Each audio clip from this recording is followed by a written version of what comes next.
Bonjour à tous. C'est sûrement ce qu'on pourrait appeler la goutte d'eau qui a fait déborder le vase.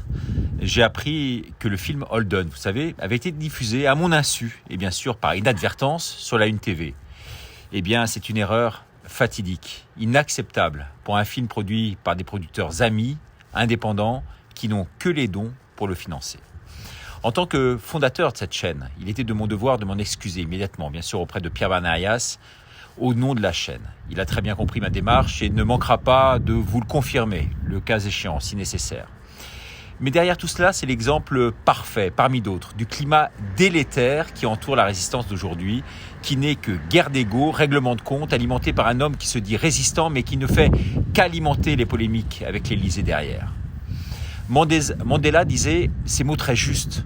L'honneur appartient à ceux qui n'abandonnent jamais la vérité, même lorsque les choses semblent sombres, sinistres, qui essaient encore et encore, qui ne sont jamais découragés par les insultes, l'humiliation ou même la défaite.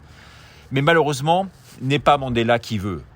Je pensais de façon totalement illusoire pouvoir unir cette résistance, ayant eu l'impression notamment pendant les manifs de cet été d'avoir été plébiscité et presque coopté.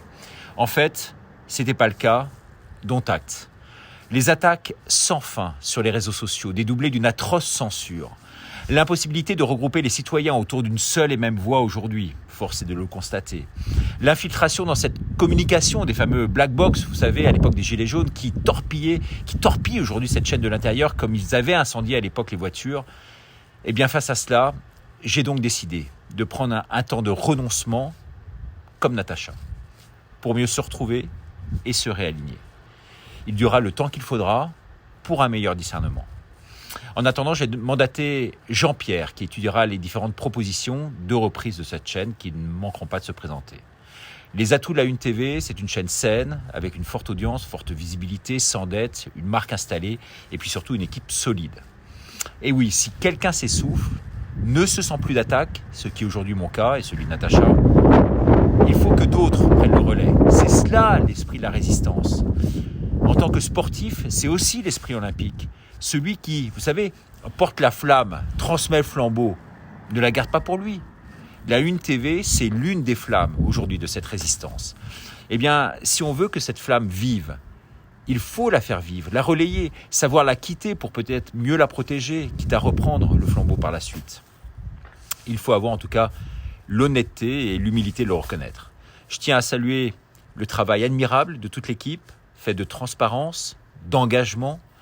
Je tiens à remercier les 300 intervenants qui sont venus courageusement témoigner à cœur ouvert sur cette chaîne et à visage découvert. Je tiens à remercier également le public, bien sûr, de nous avoir soutenus et d'avoir répondu à notre appel. Nous ferons avec Natacha une émission pour expliquer les tenants et les aboutissants de notre démarche et bien sûr vous dire au revoir. La Une continuera donc sans moi, ça c'est sûr, comme directeur. Je suis sûr qu'une équipe d'investisseurs plus solide que moi reprendra le flambeau.